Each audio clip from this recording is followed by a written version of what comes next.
Welcome viewers. আজকের ক্লাসে থাকছে ফরমেশন অফ ওয়ার্ডস বা শব্দ গঠন।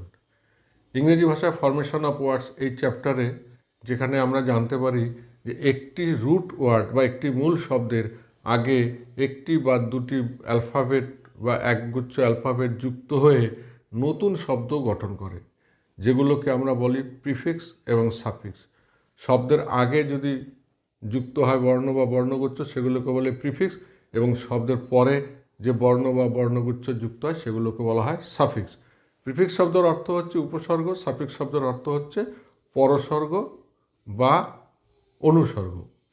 তবে মূল বিষয়ে যাওয়ার আগে তোমরা চ্যানেলে যারা নতুন আছো তাদেরকে অবশ্যই অনুরোধ করবো তোমরা চ্যানেলটি সাবস্ক্রাইব করবে এবং সাবস্ক্রাইব বাটনের পাশে বেল আইকনটি একটু দাবিয়ে দেবে, যাতে পরবর্তী ভিডিও আপলোড হওয়ার সঙ্গে সঙ্গে তোমাদের কাছে নোটিফিকেশন পৌঁছে যায়। ভালো লাগলে অবশ্যই ভিডিওটি লাইক করবে, কমেন্ট করবে এবং শেয়ার করতে ভুলবে না।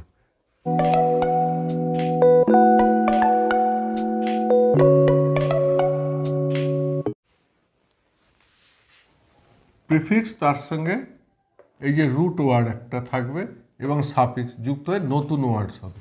এই প্রিফিক্স এবং সাফিক্স যোগে কিন্তু আমরা নতুন শব্দ পেতে পারি, পদান্তর ঘটতে পারে শব্দের, এবং বিপরীত শব্দ গঠন হতে পারে। প্রথমেই আমি রুট ওয়ার্ডটি আছে নর্মাল, এর আগে যুক্ত হয়েছে এ বি, এই প্রিফিক্সটি অ্যাব, তার শেষে যুক্ত হয়েছে সি ওয়াই, তাহলে অ্যাব নর্মাল সি শব্দটা হলো অ্যাব নর্মাল সি, এর মানে হলো অস্বাভাবিকতা, অর্থাৎ নাউন হয়ে গেল।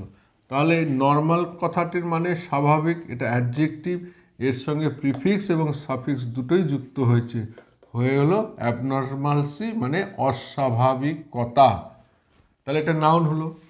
এইখানে আরেকটি কথা একটু বলি যে রুট ওয়ার্ডের সঙ্গে শুধু প্রিফিক্স যুক্ত হতে পারে, শুধু সাফিক্স যুক্ত হতে পারে, অথবা প্রিফিক্স সাফিক্স দুটোই যুক্ত হতে পারে।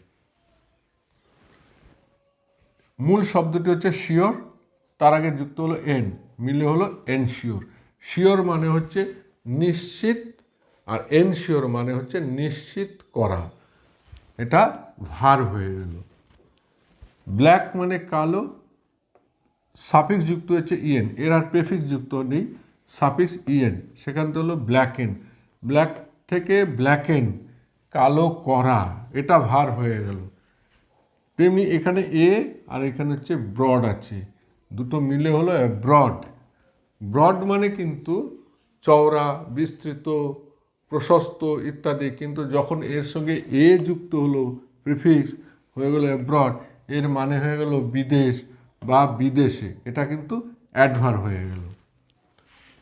মিস এটা হচ্ছে প্রিফিক্স, রুট ওয়ার্ড হচ্ছে প্লেস, প্লেস মানে হচ্ছে স্থান, তার আগে যুক্ত হচ্ছে মিস, তাহলে মিস প্লেস। মিস প্লেস শব্দটির অর্থ হচ্ছে ভুল জায়গায় রাখা। আমরা কোনো একটা কিছু যদি রাখি যেখানে রাখার কথা সেখানে না রেখে অন্য জায়গায় রাখলেই সেটা হয়ে গেল ভুল জায়গায় রাখা, এটা হয়ে গেল ভার্ব। এরপর হচ্ছে এই প্লেস শব্দের আগে ডিস যুক্ত হয়েছে, তাহলে কী হলো ডিসপ্লেস, অর্থাৎ সরিয়ে দেওয়া।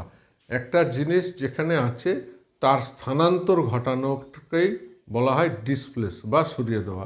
মানে এটা এখানে আছে, এখান থেকে সরিয়ে এখানে আনা হলো, এটা বলা হয় ডিসপ্লেস মানে সরিয়ে দেওয়া। ক্যাশ তার আগে যুক্ত হচ্ছে N, N cash, N cash মানে ক্যাশ কথাটির অর্থ হচ্ছে নগদ অর্থ, নগদ টাকা। আর এন ক্যাশ কথার অর্থ হচ্ছে কোনো চেক, ড্রাফট, পোস্টাল অর্ডার ইত্যাদি যেগুলো আছে সেইগুলোকে টাকায় ভাঙানো বা টাকায় পরিণত করা, সেইটাকে বলা হয় এন ক্যাশ।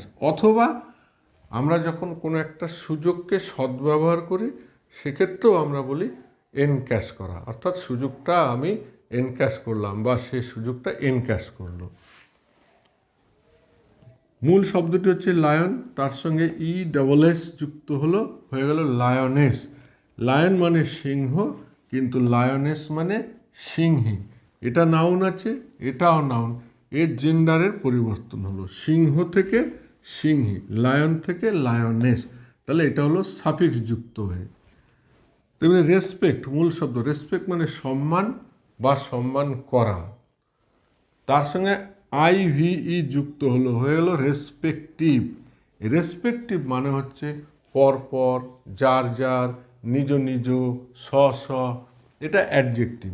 এটা বাক্যে ব্যবহৃত হয় কীরকম? ক্লাসে যখন বা পরীক্ষা হলে যখন পরীক্ষার্থীরা আসে তখন ইনভিজিলেটর বলেন যে please take your respective seats, তোমরা যার যার সিটে বসবে, অর্থাৎ একজনের সিটে আরেকজনা বসবে না। এই অর্থেই রেসপেক্টিভ, পরপর, যার যার, নিজ নিজ, স্ব। এটা কিন্তু হয়ে গেলো অ্যাডজেক্টিভ। তাহলে আইভিই যুগে অ্যাডজেক্টিভ হয়, এটাও আমরা একটু দেখলাম। এখানে সার্টেন একটা শব্দ আছে, সার্টেন মানেও হচ্ছে নিশ্চিত। এর আগে ইউএন আন প্রিফিক্সটি যোগ হয়েছে, হয়ে গেল আনসার্টেন। আনসার্টেন মানে অনিশ্চিত, এটাও কিন্তু অ্যাডজেক্টিভ। এটা অ্যাডজেক্টিভ, এটাও অ্যাডজেক্টিভ, কিন্তু এখান থেকে আন প্রিফিক্সটি যোগ করে আমরা বিপরীত শব্দ গঠন করলাম। এর পরের উদাহরণটি হচ্ছে রেগুলার। রেগুলার মানে নিয়মিত। এর আগে যোগ করেছে আইআর এবং পরের সাফিক্স এলওয়াই। তাহলে রেগুলার থেকে হলো ইরেগুলারলি। ইরেগুলারলি মানে অনিয়মিতভাবে, অর্থাৎ এটা অ্যাডজেক্টিভ আছে আর এটা হয়ে গেল অ্যাডভার্ব, অনিয়মিতভাবে। তাহলে এই গেল ফরমেশন অফ ওয়ার্ডস বা শব্দ গঠনের আমি প্রাথমিক পরিচয়টি দিলাম। এরপরে আমি এই যে প্রিফিক্সগুলো আছে এবং এই যে সাফিক্সগুলো আছে একটি একটি ধরে ভিডিও করে কিভাবে একটি শব্দ থেকে আরেকটি শব্দ তৈরি হয় সেইগুলো দেখাবো। ততক্ষণ পর্যন্ত সকলকে ধন্যবাদ, দেখা হবে পরের ভিডিওতে। Thank you very much once again.